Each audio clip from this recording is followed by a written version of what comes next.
Welcome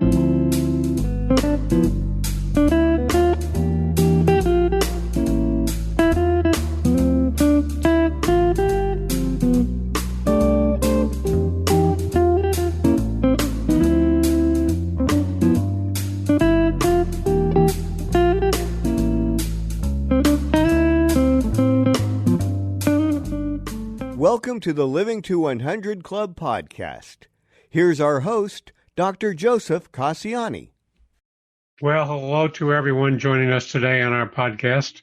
You're listening to one of our successful aging episodes this month on the Living to 100 Club program, and I'm your host, Joe Cassiani.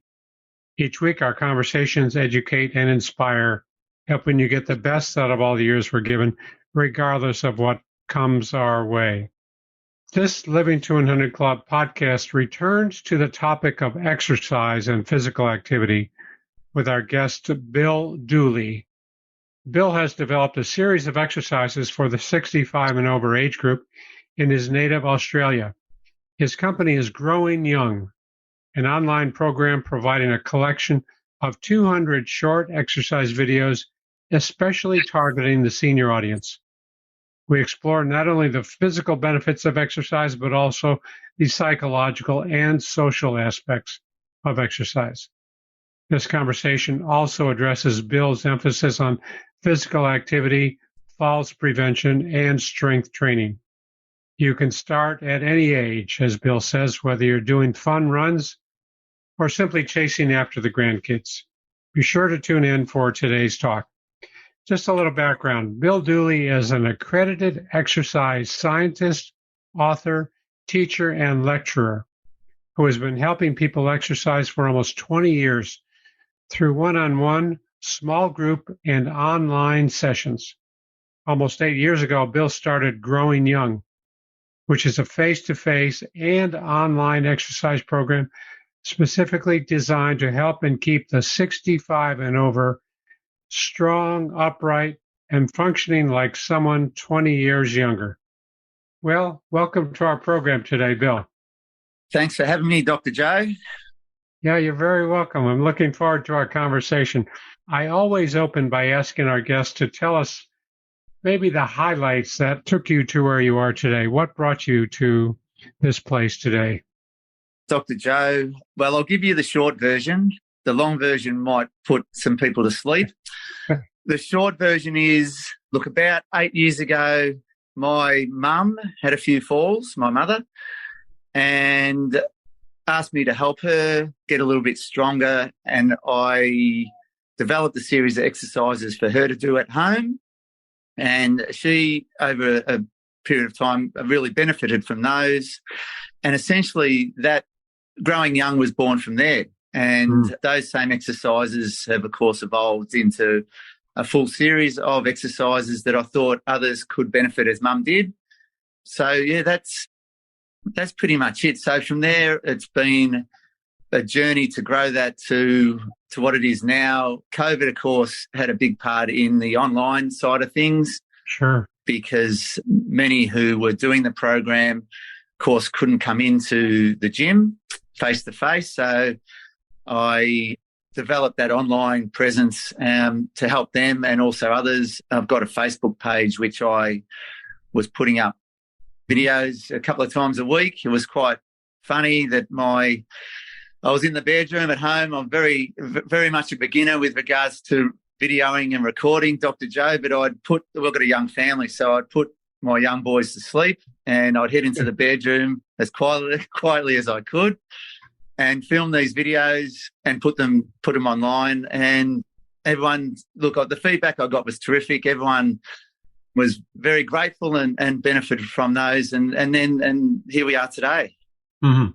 Wow. Okay. So that's an important ingredient that kind of precipitated the start of helping your mom, and you developed some programs for her, and that grew and expanded. Now you've got 200 videos. We'll talk more about that in a little bit, but how did your mom respond to the training, to the support? How did she do? Terrific. Look, Mum won't mind me saying that she's a reluctant exerciser. So a lot of the the techniques we use, and I'll talk about later on with regards to, behavioural sort of theories that I've learnt over the years and that I taught at university and things like that, I used with Mum and just to help build up her confidence, essentially. So once Mum could see that she was capable and it was helping her, she brought in a lot more, if that makes sense. So, and has been doing them since then. So, and functionally speaking, has benefited greatly. And she does. And Mum and Dad are terrific. They're both in their mid-70s now, but they do have lots of grandchildren and are quite active. So it really, the flow and effect essentially of exercise and getting stronger and healthier is to make your life outside of the gym or outside of exercise better. Sure. And Mum has seen that, which for me, it makes me happy to see as well. Have you taped a nice testimonial from her about the effectiveness of your program? Oh, I have actually on the website. There's some testimonials from the people I've helped exercise online over COVID, and they were terrific. Mum, she did actually. I wrote a small book a few years back around the conversation I had with Mum leading into the program, the exercise program, and I got the approval from Mum to do all that, and so all these things. When I talk about Mum, I have her blessing to do so, which I asked for straight away, of course, before any of this started up, and Mum was only willing to say yes, of course. Mm-hmm. So I'm curious about the types of clients that you work with, Bill. I know you do these in person and you do online as well. So tell us about who comes through your doors. What are they looking for? What their ages? What physical shape? Tell us about that. Yes, absolutely. So typically speaking, the people who come to see me are in their 60s, 70s, 80s even, and older. I have now developed, I suppose, a reputation or a niche to be in this particular demographic. A lot of I don't like to use the word clientele. Sounds a bit clinical. The people who I help exercise, a lot of those people are referred to me through others that have done the program or are currently doing it. But they all have different goals. Of course, they have different bodies, different requirements and different exercise histories. So, look, some people with regards to their goals might have a trip coming up that they want to get a little bit stronger for, or they feel they might be just those things around the house, those ADLs we call them, or activities of daily living. They're just getting a little bit harder to perform, getting up and down off the couch or out of bed or in and out of the car. So they know that their strength maybe has diminished. They've felt it. I mean, you can read about it in books and know it's happening, but to feel it's a different thing. So they come in to essentially there's something that's brought them in, and that's different for different people, of course. But basically the overall or underlying reason is that they want to improve in some way. Mm-hmm. Do you have people coming in that are post-rehab, that are maybe recovering from a fall or a broken leg or something? Yes, good question, Dr. Joe. I have people that come in who have a surgery booked in, so they'll come in pre-op or pre-surgery to just get they've been advised to, look, you just get a little bit stronger, which will help you recover. So I'll see them, or even recovering from a surgery operation. So there's people, without naming names, of course, there's people at the moment doing the program who have had hip replacements, knee replacements, shoulder reconstructions or surgeries. Knees and hips seem to be, and ankles, because they're all weight-bearing, of course, they are quite common. So, yes, they do present quite often, and a lot of times they're referred to me through a general practitioner or someone like that, or even a physiotherapist or a physical therapist after their operation will refer them on to me as well. Mm-hmm. Yeah, it sounds like you really have this specialty in the 65 plus age group, and that's good to hear. I think that's really important because we are living longer and we want to live to our fullest, right? So we don't want to be slowed down if we're having some balance problems or weakness or fatigue. So I think that's really good. When you and I spoke, you talked about an initial assessment when someone comes in. What areas of functioning do you look at in order to plan your approach? Well, I advise people before we talk about anything to do with training, I generally get people to come in and have a look at where I run the programs. I meet them at various points. So they look more so they can get a feel for the place, become familiar with it. They might not like it or like the look of me as well. So I say, look, come and meet me. We'll have a chat, no obligation, and they'll get a feel for, and I'm lucky in a sense that not a lot of people have come in and met me and decided they didn't want to come back, which is good. But then, look, once we've had that initial chat, and also it gives me a chance to create a rapport with the person. So once we come back for that initial assessment or consultation, I'll talk about goals and what they're essentially what's driving them to come in, important, and then we get down to the nitty gritty of, what any history of illnesses or injuries, have they got current issues. We go through what they've done in the past with regards, like I said, about their exercise and how often and what intensities have they done it. Some people have walked into the gym and wouldn't know a dumbbell from a fitball and have done absolutely nothing. So in a lot of ways, that can be a benefit to someone who's helping them exercise because you're starting with a clean slate, so to speak. But you also have to be mindful of starting off at a safe intensity and progressing from there. And then we just go through a screening system and I do some testing for strength and balance and range of motion and posture and all these sort of things just to give me a good grounding on where they are with their health, and then we take it from there. Mm-hmm. Sure. Yeah, a good comprehensive picture. I like that. So with this older age group, seniors, older adults, what are the special considerations? I mean, we know there's obvious ones with some muscle weakness and balance problems. What are the really special areas of attention that you look at with 60, 70, 80-year-olds? Oh, that's a good one. Look, there's a twofold answer. So firstly, there are obviously when I'm guided mostly by the goals of the particular person. So what would you like to happen coming in? But in the back of my mind, I'm mindful that there's things that we need to look at and address that are sort of not negotiables, but they're going to be present in most people in that sort of age bracket, if that makes sense. So the first thing is the strength and where they're at with their strength. So if I had to pick one area that's the most important with regards to someone who's, mid-60s to 70, 80, would be to make sure that you maintain your strength or build it up if you haven't done that sort of training before.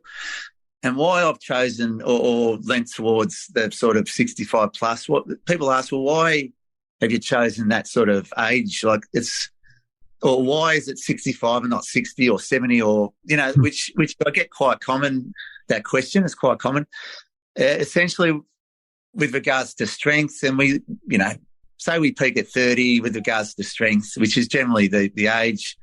From then on, we sort of we lose a little bit of muscle, a little bit of strength over the years, which is not a surprise to people. That's common knowledge.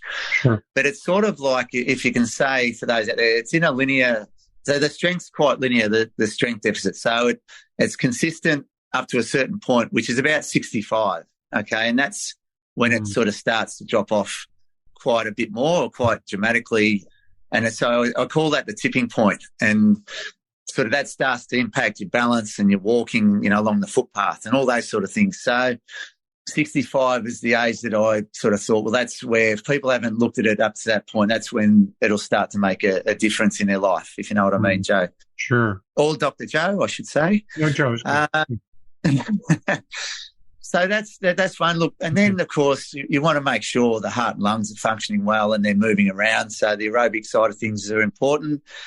Balance and strength are quite closely related. So balance is certainly assisted or helped through an increase in strength, but you need to do some specific balance exercises to improve that side of things. And, of course, moving around's a lot harder to do when you're quite inflexible or you haven't got that mobility. So that's another area that can be improved too at any age. So it's not like any of these things, and I get it a lot where people say, oh, well, what's the point? You know, I'm 70. How can I improve? And I'm like, well, it's not my opinion. It's all evidence-based. And, of course, people can, and they have, and I've seen it and I've read it, and it's been researched, and if you do it and put the time in consistently, it'll happen for you in most cases. So hopefully that answers your question. Mm-hmm. Sure. I think that's such an important area because, like you say, sometimes you get the question, what's the point? Why am I, trying to do something I'm really too old for? And your point is, well, it's never too late. We start wherever you're at, right? Whether it's balance or muscle or strength, wherever they're at, this is the point you try to move them from, right, toward the next level. Yeah, absolutely. Mm-hmm. That's sure. Yeah, so look, you have to, it's a funny thing because exercise, and I try and be positive about it, and of course I know the negative connotations or the outcomes if you don't do it, but when people come in, I focus more on what they're getting out of it and the benefits are coming in and if that makes sense. So, and and I mean, you're very well experienced in this area as well. What happens if we don't do it? But I don't focus on that more so. I focus on the journey, like what will be happening when they do it. Mm-hmm. Yeah. And I think that really helps people with regards to their adherence to exercise, like buying in and coming back consistently, because it only will happen if people do it often enough. And that's the thing is I have, and it's great to see, but I have people who might see me once a week. I have people that see me 3 times a week. I have people who want to see me every day. Mm. And I think that's apart from my poor suffering wife. I think no one needs to see me every day. So I have people who come and see me, but I give them things to do at home or a general, and if they've signed up for the online version of the program, there's something they can do every day on that. So because the consistency of movements where you find the benefit from. Sure. But so that getting back to that point, it's the focus on the benefit and the positive side of what's going on, not so much on trying to avoid what can happen if they don't do it. Yeah, the consequences of not doing it. I can see that. Let's take the spotlight off of that and put the spotlight on how we can improve, what the benefits are. I like that. Yeah, yes, exactly. Yeah. And one of those, and I know that it's important for you to touch on, and I hope I'm not jumping the gun with regards to the questioning, is there's the social benefit exercise, which is often overlooked by a lot of people. And I've seen it happen over many years. The connections people make with the ones they're training with, or even with family members that they've started to train with their daughters or sons, or even grandkids. And, it's a way, and a lot of people in this particular age bracket might live alone, and unfortunately they may have lost a partner or by choice. And it's a way of reducing that social isolation for them. And in turn, reducing a sense of loneliness that they might feel. So those social connections are very important. I've had people who have met through the program who are now lifelong friends. There you go. Yeah. They go away on holidays together, and which is fabulous for me. They met 15 plus years ago through the program, and all through training. The program itself was born about 8 years ago, but through they're exercising with me. They'd never met before, hadn't met at all until they walked into the gym, and now they're lifelong friends and meet, 2 times a week for coffee, train together there, which is fabulous. So, the sort of creating a sense of community as well through the program and exercising, and the fundraisers we're involved in and at charity events. I remember just pre-COVID, dear lady who trains with me who had a stroke some time back, organised it was a fun run or fun walk, and there were obviously those who suffered from stroke who were had mobility devices and things like that, or wheelchairs, and around the local park just to raise money and awareness, and we were involved with that, which was quite inspirational, really, to be honest. And that's the greater if you threw the net out a bit wider. They're the benefits of exercise can be so more than the physical as well. Yeah, the unintended, unexpected benefit, social connection. So I'm sure it kind of affects their motivation as well. They're more committed to the physical activity, and the more physical they become, more social. So it's really they complement one another. I could see that. Yeah.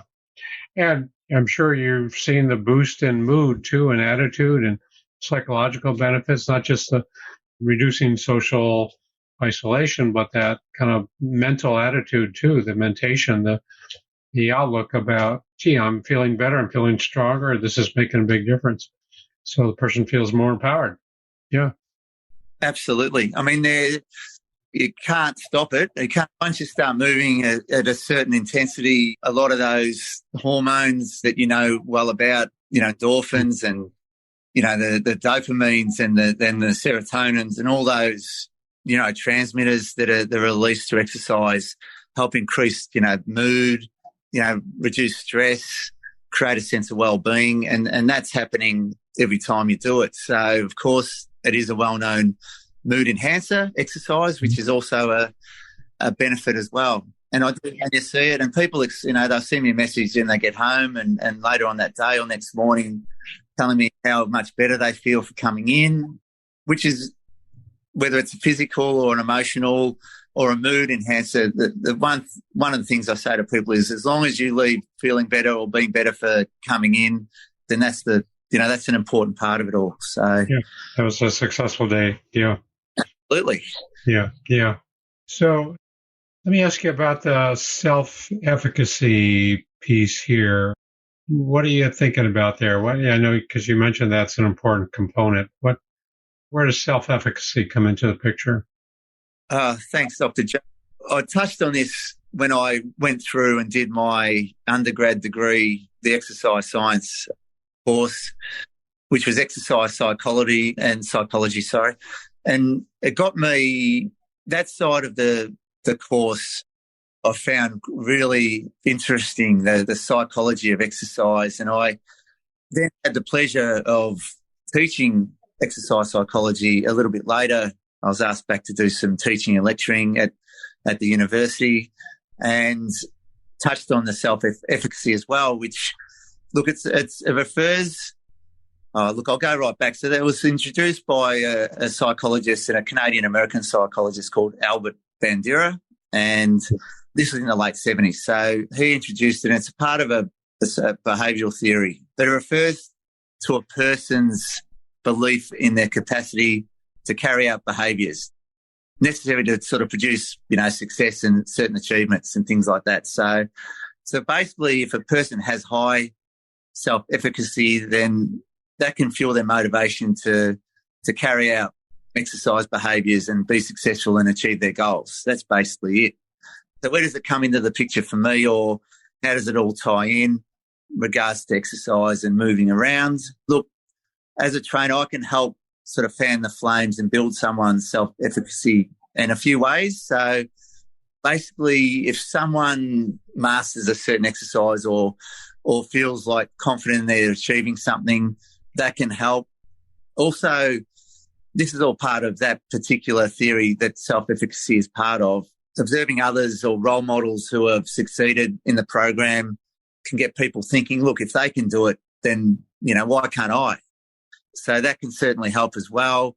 Positive reinforcement for me, or verbal persuasion, which I use a lot, of course, can be quite powerful in increasing someone's self-efficacy as well. But it has to come from a credible source. That's the thing. So hopefully they see that in me, which is nice, but it also can come from others as well, as long as in their eyes they see them as someone held in high regard with regards to what they're doing. So, yeah. So essentially, look, to wrap it all up with self-efficacy, it's part of a behavioural theory from a psychologist, and I use those sort of things or those sort of theories or parts of, and I see the positive impact it can have on people sticking with their exercise and long-term adherence. So if you can increase someone's self-efficacy, goes a long way to keeping them on the right track and keeping them exercise so they can benefit long-term from it, essentially. Yeah. I remember the work of Albert Bandura years ago when I was in school too.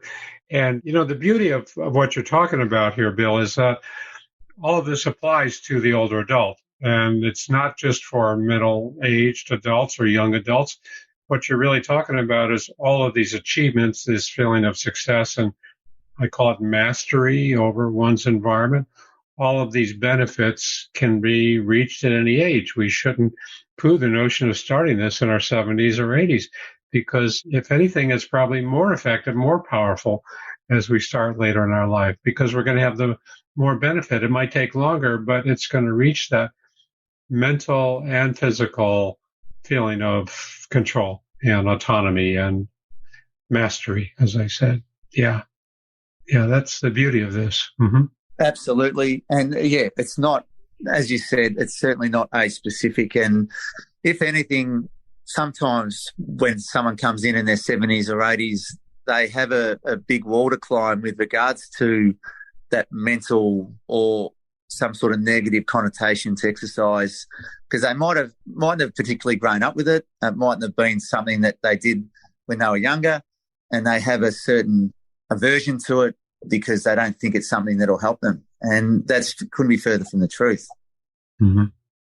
Are there people who should really not be considered a candidate for this, any kind of physical exercise? I mean, who do you rule out? Obviously, someone who's maybe severely bedridden or have a severe stroke. But can you shed any light on this? Who do you rule out as a candidate for these programs? Yeah, so look, it's part of particularly the face-to-face is a little bit different. The online program, I have a screening system sheet that someone's encouraged to fill out before they start. And if you go through that, there are, when I say certain criteria, there are things with regards to any conditions or ailments someone has that they need to obviously, and it goes without saying, if they see me face-to-face or online, that they may need to go and see their GP or medical professional before kicking off. But with regards to the program itself, there's elements of it that can be taken away, whether you're more mobile or whether you have a mobility device or wheelchair. So a lot of them can be done seated or standing, regardless, or with regards to your mobility levels. There are occasions where someone may not be appropriate for that time, but it will be later on. But it gets that particular person thinking about their health, and they can come back to the program. They might need to address a few things, or they may have a condition that they need to address first and reintroduce the program. So it's very rare that someone I just say to people, look, I'm sorry, but we can't help you. In fact, over the course of I've been doing this a while now, there's not many people that I've certainly picked up a lot of things just through talking about health that the person might not have been aware of, and have gone and addressed a certain health-related issue and have come back and have been thankful for the fact that they didn't realise they needed to do that, and then started up the program. So it was the delay more so than a stopping completely, if that makes sense. For sure, yeah. But not with regards to age. There's not a lot of. I haven't said to someone, "Look, it's not appropriate for you. I'm sorry," because I've seen the benefits, and I'll tell you a story in a sec. Actually, I'll go off, but I've seen the benefits in those in advanced years, and you can tailor it to suit someone. The program from beginners, so essentially, it's designed for someone who is starting completely from scratch or has gone away and has had a long break from exercise. And of course, you progress as you go along. And I have obviously progressions and programs for those that are doing quite well and things like that. So, but I'm getting back to this story. So I was having a bit of a read. I jump on and have a bit of a read of things, and I came across this particular story from the Harvard Medical School. So where's Harvard? Is that Boston? I think you're Boston, Massachusetts, yeah, I think. Boston, yeah. So a professor there, this is through the Harvard Medical School website, just reading about seniors' health and fitness and things like that.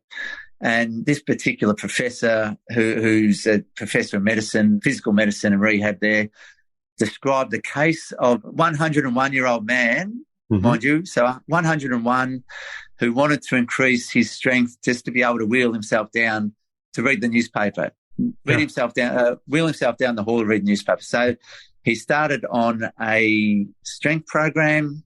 So in time, he essentially got to the point where he could use a walker to go down and read the newspaper. So he completely ditched the wheelchair and was walking himself down with a walking aid, a walker, to read the newspaper. Now, that had far surpassed his original goal, which was amazing. And I know that's an extreme example, of course, but I think I'll make the point, it's quite a powerful one too, that even at 101, this gentleman improved his strength enough to walk himself down and completely ditch his wheelchair altogether. So that's the thing. Is it too late to start? No, it's not.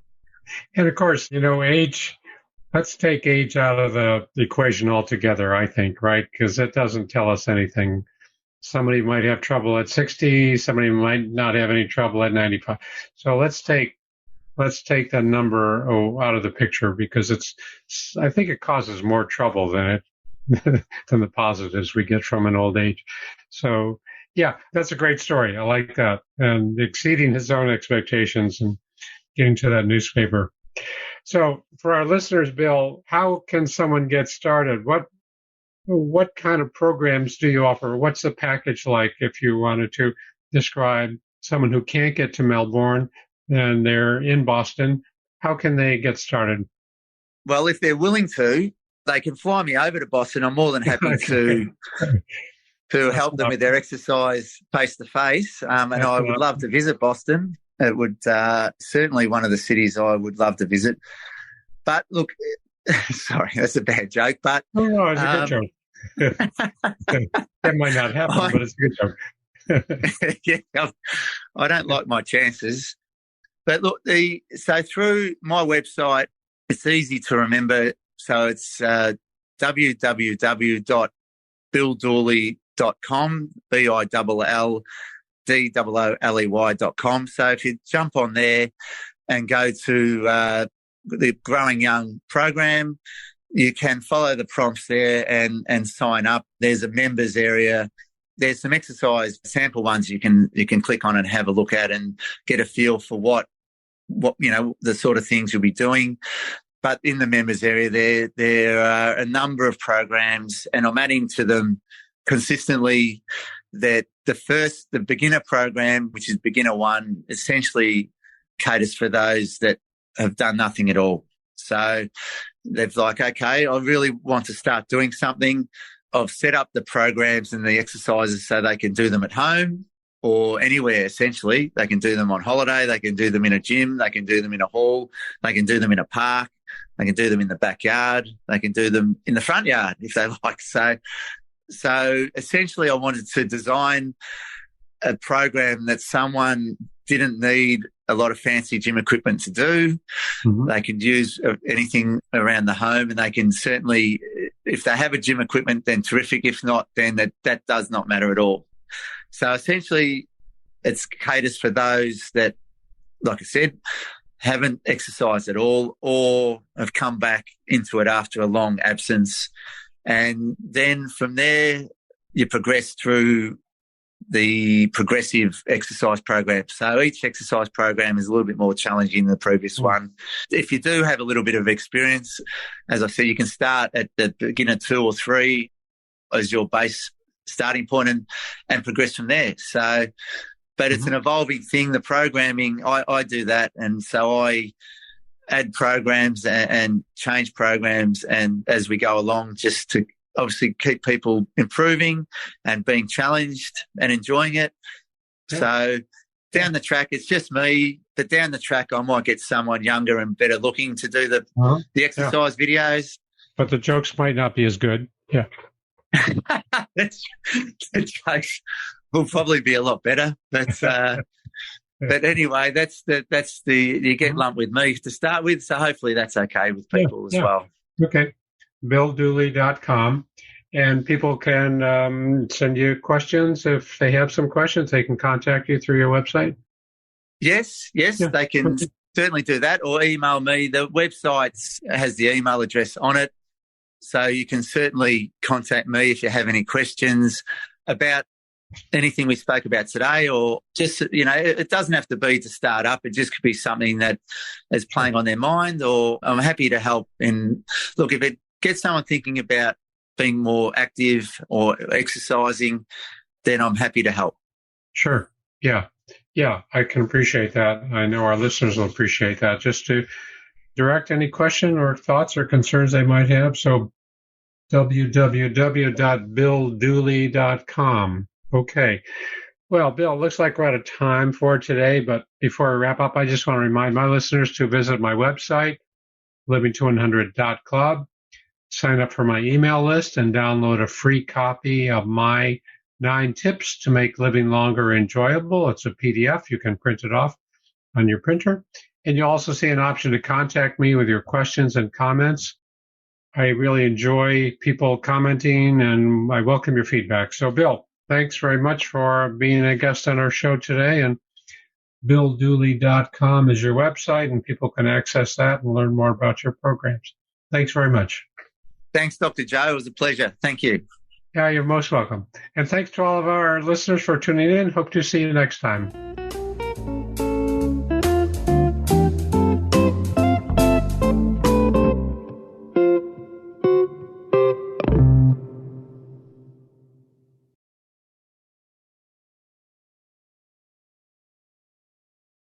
Hi, I'm Lori LeBay, and I wanted to tell you about Alzheimer's Speaks, which is another great podcast. You see, my own mother lived with dementia for 30 years, and I felt lost. Did you know every 3 seconds someone in the world is being diagnosed with dementia? Odds are it's going to hit your families too. We want to help you connect to services, products, tools, research, and stories so you can be prepared. Please subscribe to Alzheimer's Speaks on your favorite podcast platform.